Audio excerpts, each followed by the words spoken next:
This is a No Surf Music, Burning River Fireside Chat. With guest Daphne Lee Martin. I'm your host, Jason D. Diesel Hammond. For the best in Americana, alt country, indie rock, and more, point your browser to nosurfmusic.com.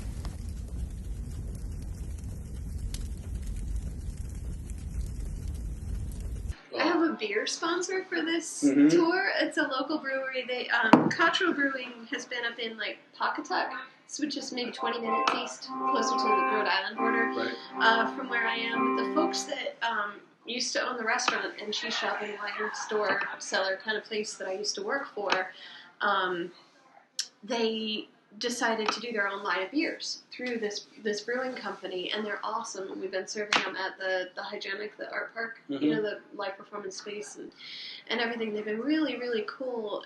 Ever since I even stopped working for them, they've kept being really supportive of the music and art scene, even though they're more restaurant and, you know, food kind of oriented. But it's been amazing, and I had seen like Ross and the Rice Cakes from Providence, and a few other bands like that have been sponsored by Narragansett, and I was like, why don't we put our marketing heads together? You know, I know you guys, and I love what you do. You're class act, and they're very exacting. They were as bosses too. They want everything right, and I really just dig their style. So we got our heads together and put together a really bunch of cool graphics, and did, you know, and they're sending out T-shirts and swag to the bars along the way, and so we're doing this hashtag, where's your safe harbor?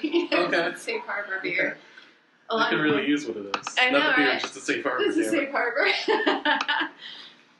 And it, you know, sort of based around the idea that it's a Navy town. You know, where's your safe harbor? We build a lot of submarines and the subbase across the river from the house. Cool. So, yeah.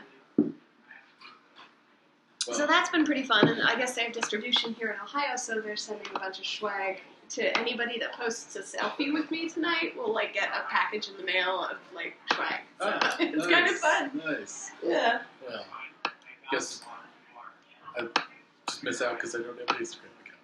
Oh, well. I'll survive. No, it's all good. I think Twitter works too. Oh, yeah? And they're stalking my Twitter, which is awesome. I got a text from Fred earlier. He's like, maybe we'll have to do that then. we're watching closely your whole tour. We're so excited and proud of you. I'm like, yes.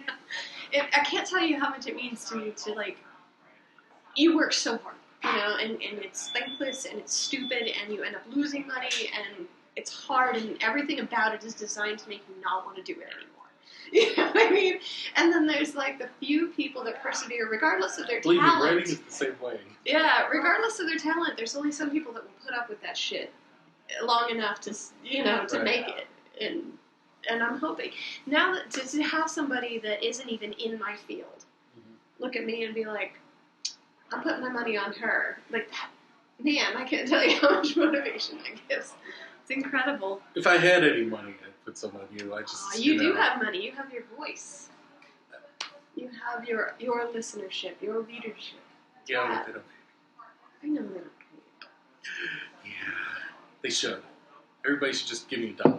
I've been exploring the idea of what is a commodity lately. I've been like when I'm driving for a long time and just letting my brain kind of swirl.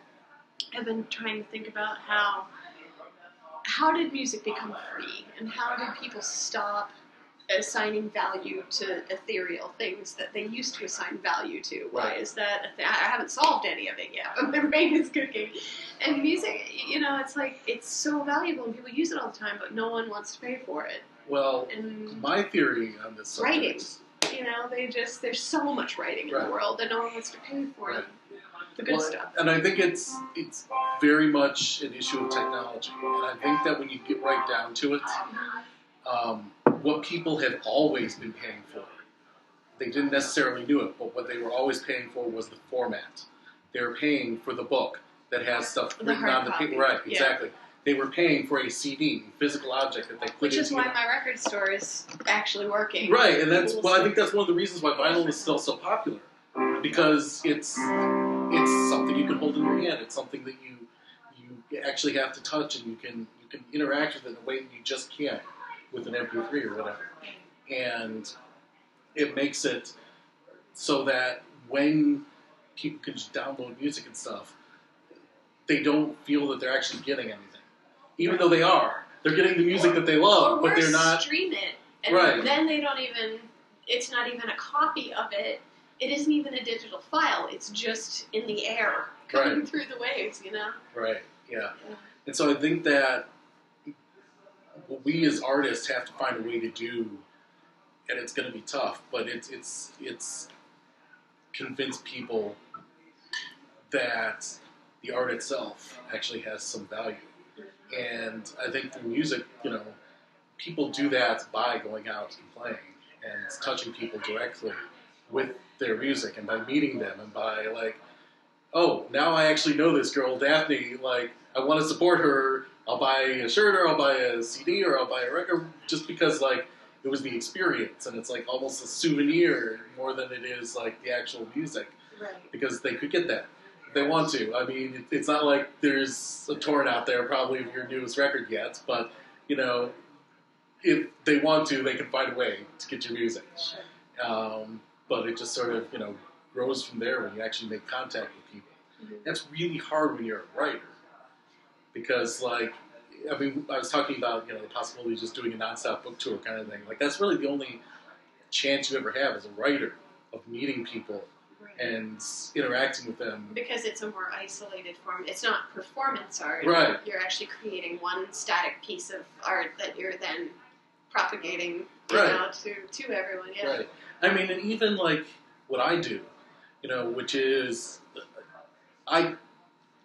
it's a step removed from art in a lot of ways because it's criticism and it's features, whatever it is, about other people's work.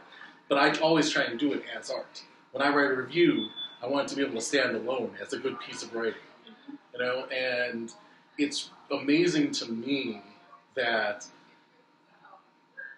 a lot of my biggest fans are musicians, whether I write about them or not, because I think they just appreciate that.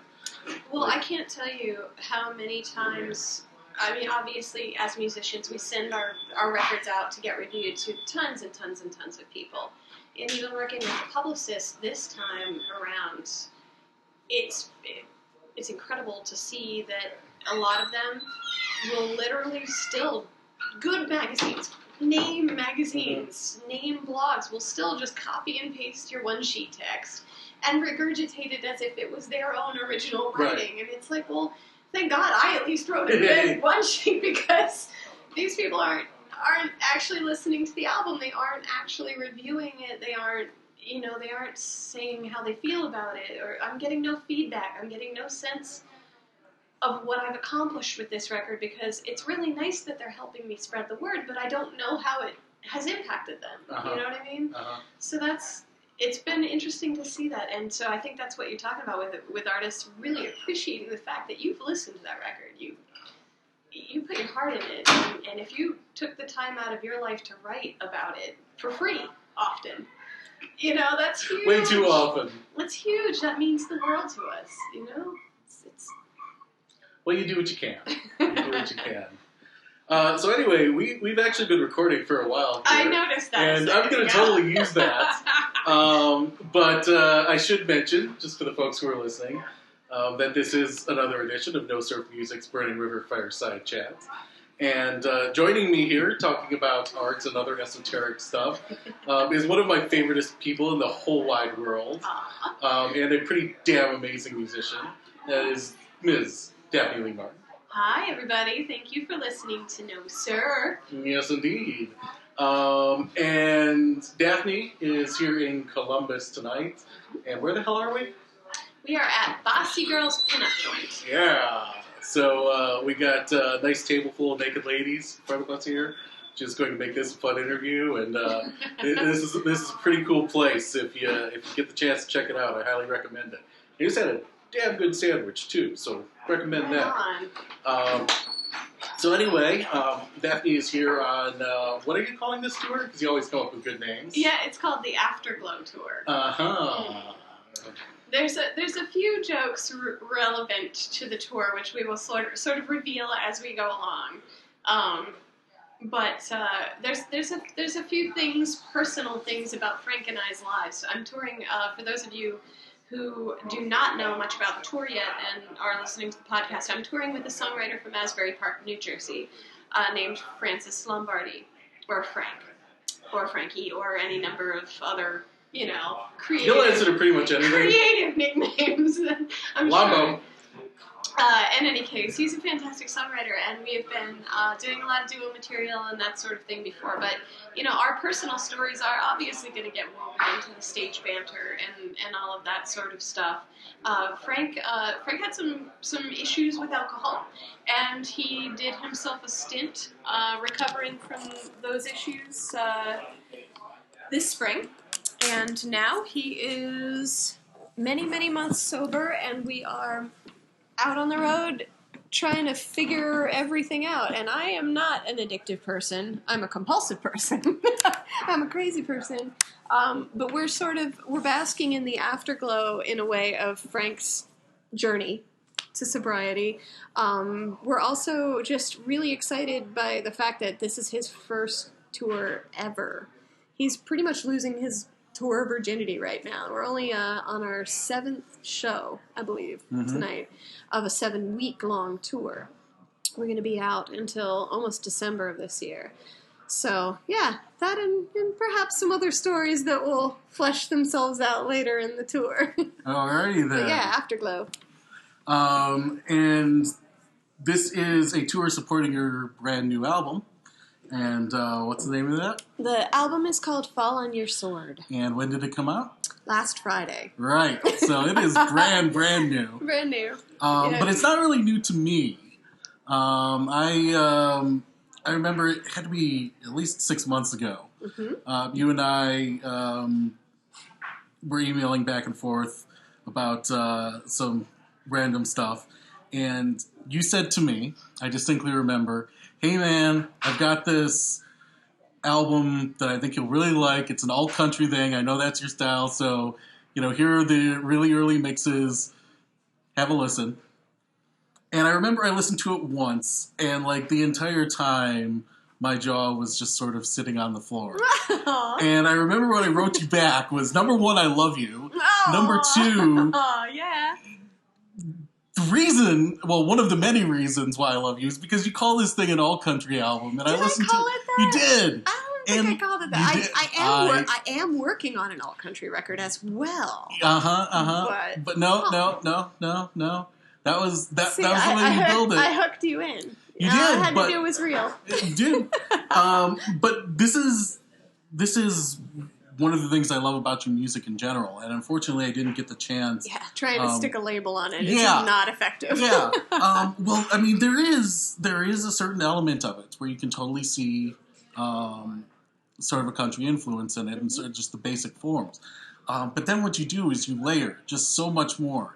And there are jazzy elements in it, there are bluesy elements in it, there are folky elements in it, there are any form of music that you could come up with.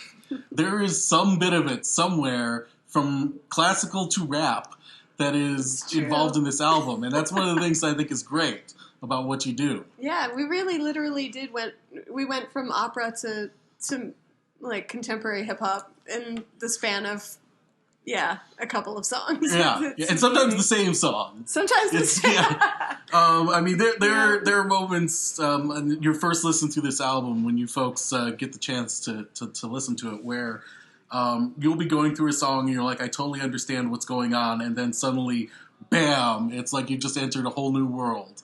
And I think that's one of the really cool things. I've listened to it dozens of times now, and I'm still not even entirely sure what to expect. There's always something crazy going on. So can you tell me, what is your process like then for when you're writing these? Because obviously it starts out with a little gem of something you working on, the guitar or whatever, and then you build from there. I presume as you go into the studio, you build even more onto it. So what is it like for you when you're developing this? I don't want this to sound as precious as it's going to sound, because it's not. Trust me, it was. We'll say it in a deep, burly voice with No, it was a lot of trial and error. This whole album was started with drum loops. My drummer just came up. My drummer from Raise the Rent, actually, the older drummer, because I've been recording this album for over 2 years, so he was still very much in the picture because the country band was still winding down. But he and I got together, and I said, I want a Bo Diddley beat, and I want, something that starts in 5/4, and I want, and I gave him kind of a list of things that I wanted to just try. And he made me 4-bar loops of a whole bunch of different beat cycles that I was then able to go in and just loop out infinitely in Logic, and just start to jam over, which is a completely different way from the way I usually write. I usually sit down with a guitar and at least one lyric or one hook idea in my head about what I want to sing about, what I want to tell people about. But they're all love songs. They all end up being sort of personal, diary songs, or I'm writing out of something like, Make It Rain on Frost, for example, was written out of the idea of trying to do something that Phil Spector might have recorded, or, things like that. What I wanted to do with this particular set of songs, starting with those drum beats, was to write something that was not about my own personal experience, was to go into narrative storytelling for the first time. Mm-hmm. And what I ended up with was I just spent a ton of time reading fables and fairy tales and American pop culture history and, just digging into all of these really cool stories. And what ended up happening, what I ended up seeing myself drawn to in the narrative was these people that are going through struggles of identity or struggles of relationship or whatever it was, they all figured out in some way what was wrong with them, what their flaw was, how were they not getting where they needed to be, or how did they end up dying, frankly, because they made the wrong decisions, things like that. And so that ended up being the overwhelming theme and why it became Fall on Your Sword. Gotcha. It's because I would like to imagine that people will come away from this album having seen a bit of a cautionary tale. You're not alone. These things happen to all of us, and here are some people that made some mistakes, and here are some people that figured it out, and you come away from this collection of stories hopefully a little more worldly wise. The way that you would if you read Aesop's Fables to your child, to sleep for a month every night, You come away thinking, I remember hearing those songs or those stories as a kid. I remember them.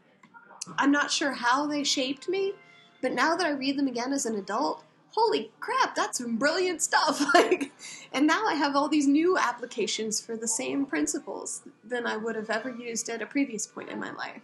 So that was what I was trying to do with the writing on this one. Okay, so basically you're working as the philosopher in that sense, and speaking sort of in the third person finally. Well, I mean that definitely was a huge difference on this album because especially your last two, Moxie and Frost, were just so personal, and it was very obvious that virtually everything was taken straight out of your life, even if you don't. The listener didn't necessarily know. Yeah. And this one, you definitely do stand much further back, and you're telling these stories. Which, like you said, a lot of this stuff came from your childhood.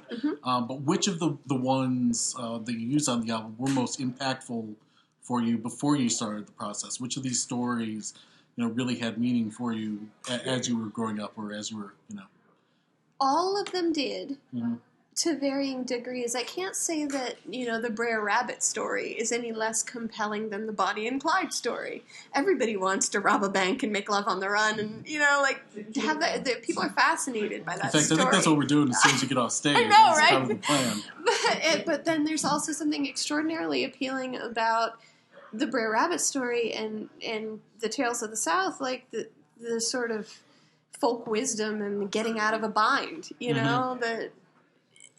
the way of outsmarting your troubles is also a really compelling story. But I think if I had to pick one song that I think really said what I wanted to say, like really nailed it, was Bees Made Honey in the Lion's Head, which is the Samson and Delilah song. And my personal favorite, I have to say. Okay, thanks. That's the one with the rap part in it. The verse that Swavsky sings, he and I developed his verse together.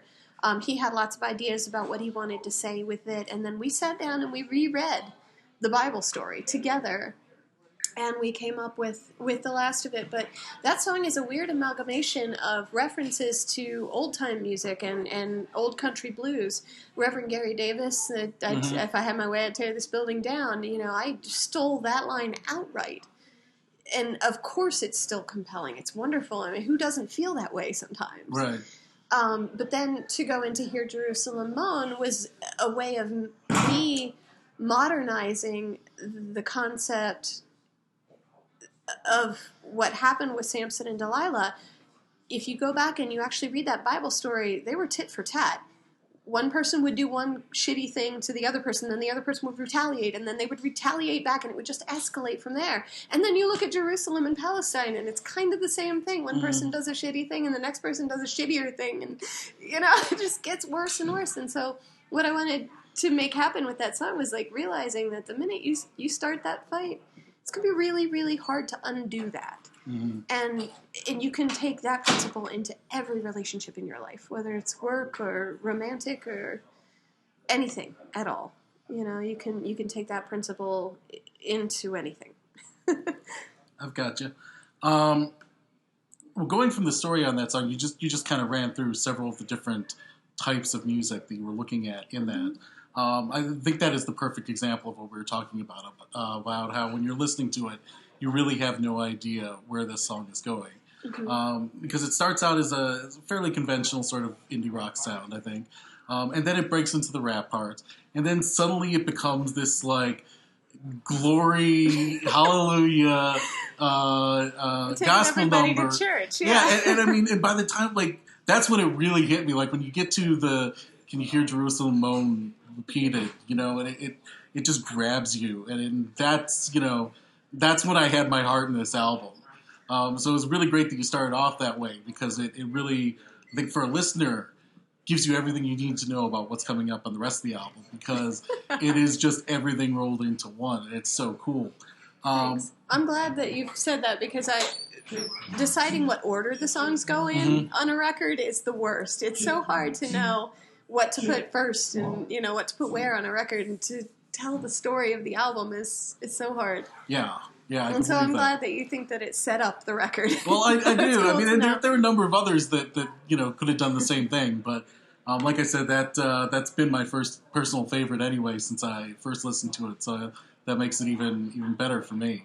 Cool. But can you sort of explain then how did you decide that a rap verse is going to go with a Amy Winehouse. Okay. Amy Winehouse collaborated with Ghostface Killah on that album, and I thought it was so cool. It was too cool to not try my hand at something like that myself. Obviously, it's going to be in my style. Right. I'm not going to just imitate what they did. But can you take a funky, narrative song and add a hip hop verse? Hell yeah, you can. And you can do it in a pretty classy, fun way. Mm-hmm. And she nailed it. And I love her, and I wanted to do that. Okay. It's definitely an homage to her by my, choosing to put that in there. Fair enough. And I've gotten a lot of flack for it. A lot of my old folkier friends, if you will, people that are more oriented to the Reverend Gary Davis side of the song, right, are like, man, we really wish you hadn't put that in there. So maybe I'll do a cut version at some point. But well, I mean, it's kind of weird to me, because in a lot of ways I am more traditional. I'm a little bit on that side, and I'm the kind of guy who will put on a Woody Guthrie record or a Lead Belly record and just do that for a week and never come out of it. But at the same time, as far as modern music goes, I've always liked where things come together. Mm-hmm. I'm not a big fan of classic country necessarily, which a lot of my friends would hit me over the head for. But I find most George Jones songs or whatever kind of boring, honestly. Some of them are downright corny. Yeah. Well, especially that era. The whole Rhinestone Cowboy. Right. They're definitely corny. But you take that and you throw them together with some rock, and you get the Bottle Rockets or the old 97s or whatever. I mean, that's one of the reasons why I love alt country, because it's taking two things that really don't belong together and making them belong together so perfectly. And I think that's one of the things that you're a master at, honestly, is coming up with ways to infuse these things with new ideas and new styles that really maybe shouldn't be together, but it turns out, yeah, they should. Well, I gotta tell you, there's no shortage of music in the world. There's so much of it that everyone is just so overwhelmed all the time. And if you want a mood record, you want something that sounds the same all the way through, go get the War on Drugs record. It's awesome. Okay. It has the same guitar sound, and it's brilliant, and it's wonderful. And if you just want to listen to something that gives you that feeling for 45 minutes, right. Yeah, go get a wonderful record like that just has that mood. I don't want to do what everyone else has already done. Mm-hmm. And, Tom Waits is kind of my spirit guide in that sense. If you put Tom Waits in and your in other iTunes, senses. if you put Tom Waits in your iTunes, like you look at the genres that people have filed his album under, there's all the genres you could think of are listed under there. Mm-hmm. You just might as well make a genre called Tom Waits because it's so unique and everything is him no matter what he tries his hand at. I'm still a baby band. This is only my 4th record, and none of my records have hit the big national scene. So, in a lot of ways, I don't know if people will recognize that I'm doing something out of the box the way that he did for a long time yet. And I don't really care. I mean, we'll get there. Yeah. I'm having fun, and that's all that matters. So I am definitely making the art I want to make. Right. And not compromising just because it will be more popular if I do. Right. Well, and I think... that's fake. I don't want to do that. No. Yeah, I totally get you. You mentioned before the Brer Rabbit story, which is used in... what's the name of that? The Tales of the South. Yeah, that's right. Yeah. I'm sorry, I'm really bad with titles. That line speaks to me so much, too, just because I know you a little bit. And just that idea of when you're saying, please, whatever you do, don't throw me into the fire. Exactly. Brush. Yeah. And it seems to me that's exactly like where you're at home. It makes so much sense. It's like, you want to be in the place nobody else wants to be. You want to do your thing and have it be your thing. And so that's why that made sense to me. And and that one is in a tongue-in-cheek way, along with the song. What did I call it on the record? A Maturity of Proof. Right. All of the songs on this record have joke titles as well. So, like Bees Made Honey on the Lion's Head, the joke title is Giggle Stick. And so, if you look at our set lists on stage, it'll say Giggle Stick, not Bees. It's kind of funny. As long as you know what song you're playing, it's all good. I still get them confused. Just because when I was writing them, I didn't know what they were going to be about. And I had to set up a Logic file, so I gave them a joke name that would be hilarious to open up every time I opened it. So. Gotcha. Anyway, so that song, the Brer Rabbit song, and the Maturity of Proof are both slightly tongue-in-cheek. I'm a woman in a man's industry. I'm doing something that's inventive and creative and weird in an industry that really prefers this sort of singular sound, so in a way, both of those songs are me flipping the bird to the rest of the community that has decided that they've categorized me, that they've decided where I sit in the grand scheme of things, and it's like, no, you know what, screw you guys. Right. And that's sort of getting back to what we were talking about at the very beginning. That's one of the weird things about what I do. Because in order to talk about somebody who other people may not have heard, you have to be able to categorize them and reference them. This person sounds like this person is an easy way to get into somebody's head and immediately, key them in. But it's also the laziest way. Because no matter what you're talking about, even if two bands are very similar, they do have their own distinctive things going on. And that's another reason that, again, I really like this album was because it's completely unclassifiable. It's like you were saying with Tom Waits. Like at the bottom of it where on my review I have a list of categories that the music falls into. That thing's going to be never ending because from song to song, from moment to moment to whatever, it incorporates so much. I've had people call me cabaret pop. I've had people call me torch folk. I like that one, torch folk. Charleston City Paper called me that. Yeah, it's all kinds of people. People love labels, I don't know why. Well, it In does an make things simple. ever nichifying world. Right. Well, and it also gets back to something that we were talking about before as far as marketing music. Mhm. You know, people want to be able to stick this record in a bin, or so Sure. that they can And I sell own a these record store. Believe me, Right. I know. I would love to know what an album is, so it's easier for me to sell or easier for me to, to file. Mm-hmm. But honestly, I would still rather have better music, regardless of what tab is sticking up above the record in the bin. Indeed, I totally get you. And I think again, that's one of the unique things that you do that sets you apart.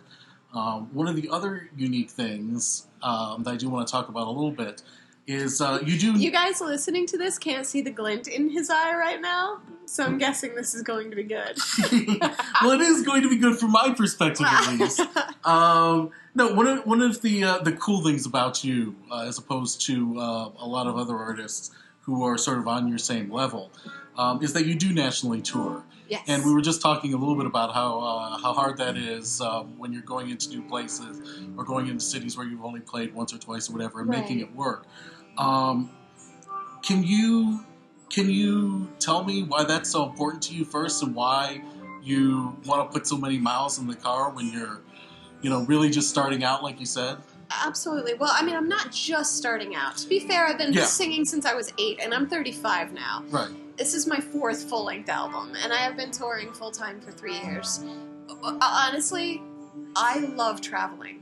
I haven't ever experienced anything that I have liked as much as going out into cities like this and meeting people like you. Like, I live for this. When I'm at home I'm really drinking gin and sitting in front of my computer looking at Facebook, being bummed out at the state of the world, that thing that gets me through is, oh man, I get to go out and be in that world, and I get to see the people who aren't making headlines, and I get to talk to my friends. I get to sing songs with people I care about. That is huge. That is like soul feeding stuff.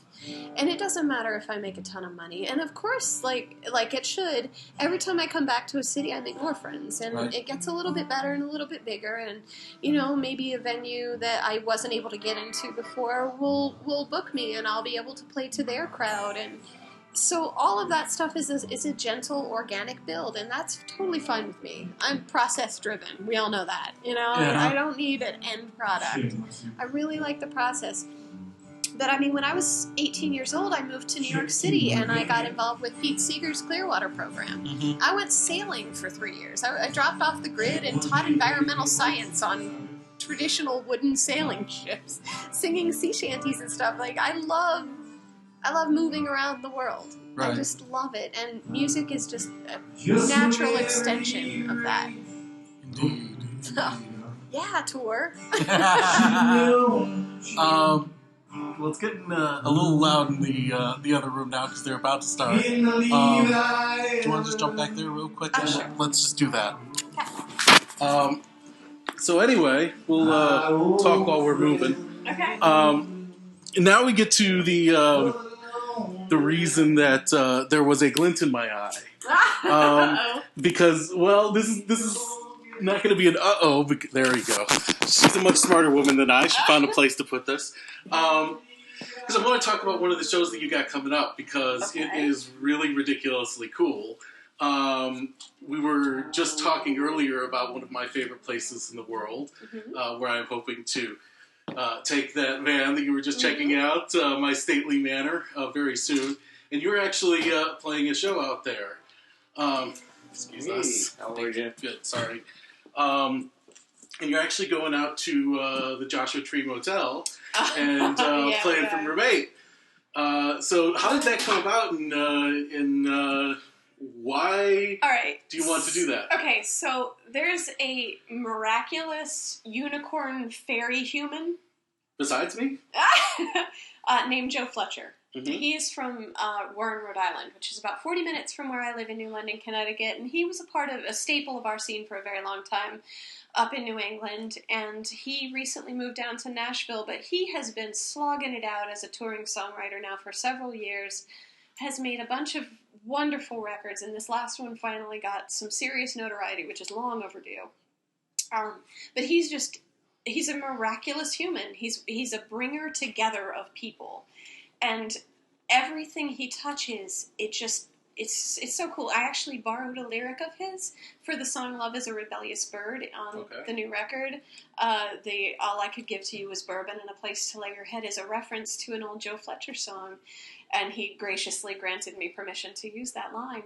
And he's amazing. But like so many touring bands that come through New England and crash at my house and do their laundry and check their email and stuff when they're on tour, he came by this summer on his way to or from Newport Folk Fest, one direction or the other, to do some laundry. And we got to talking about this tour and where I was going, and he's like, you have to stop in Joshua Tree. You don't even understand, because I couldn't, I was trying to route it. I'm trying to figure out how to make money and where to stay, and so he gave me a number of pointers along the way for the whole tour, but you really have to book a roommate. You have to stay there. And he pulled his keys out of his pocket, and he had a roommate tag on his keychain. And I was like, if it's that meaningful to you, and you are the kind of person that I respect and love so much, I have to do this. So I went back and did, even more homework on Graham Parsons than I had already done, and I was like, yes, we're gonna do this. I got online, I whipped my credit card out, and I booked the room, and we're gonna sit there, and we're gonna do a concert window live stream from that room. Indeed. It's gonna be so cool. Right. That's another afterglow story that I can't reveal yet. I see. So that's part of the reason I'm for the guessing tour it will be name. revealed on concert window then. I might be on psychedelics for well, the first time in my life when that happens. May or may not. Believe me, Joshua Tree is the place to be if you're going to be going for that. You don't even want to get into some of my stories of that place. It's pretty amazing. Oh God, don't publish this before, because now I'll have the cops knocking on the door. Dude, I think they know what's going on in Roommate at the Joshua Tree Motel. I think pretty much any night of the week, I think you can figure something is going on there. I'm also just really excited to stay in that space. He's such an incredible songwriter. Mm-hmm. I feel like it's a bit of a rite of passage to just be in that space. Right. And I've never actually stayed there because I am ridiculously cheap, and I always stay in the park itself.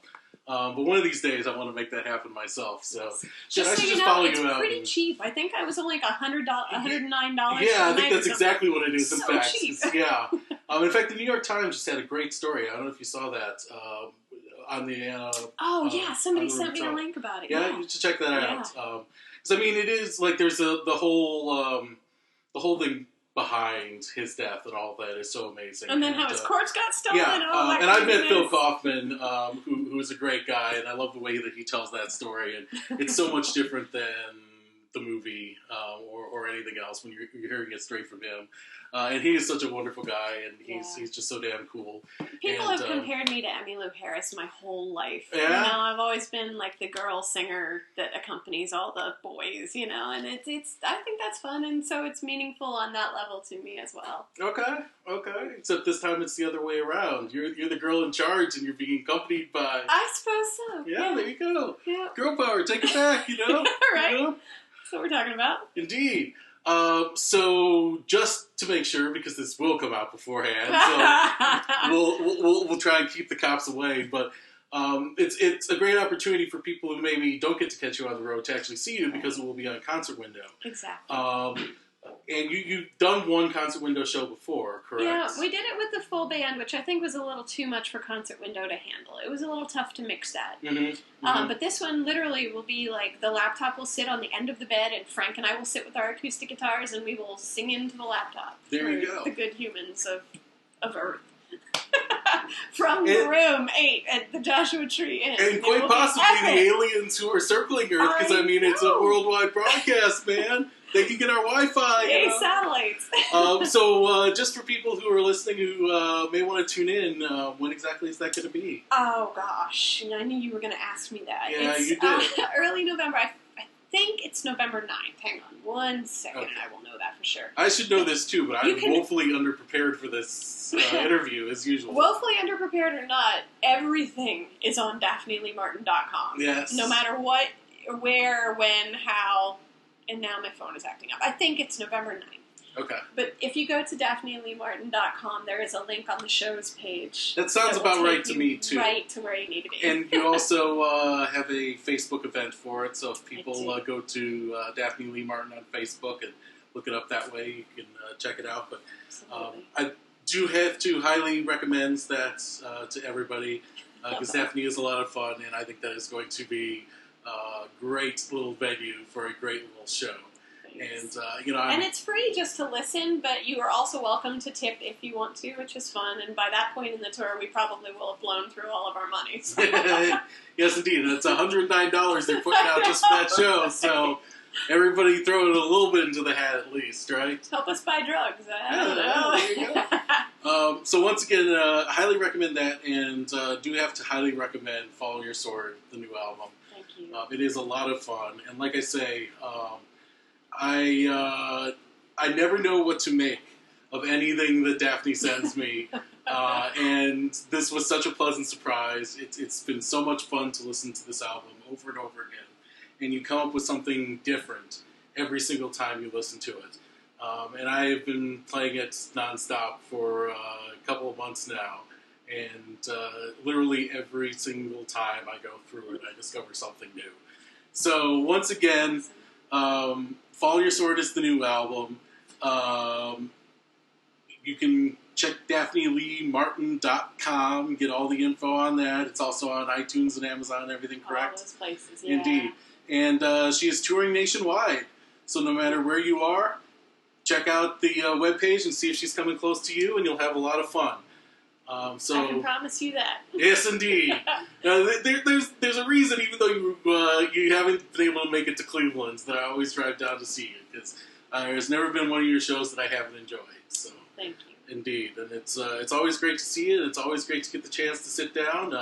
It's the second time you've joined us for an interview, so we'll look forward to seeing you again soon. For now, I think we got some music going on in the other room, so why don't we go check that out? Right on. All Thanks, right. Diesel. You're the best. Yeah, I know I am. But once again, this has been No Surf Music's Burning River Fireside Chat. Thank you again to Daphne Lee Martin for joining us. We're going to go check out some music. This is your host, Jason D. Diesel Hammond, signing off. Alrighty then.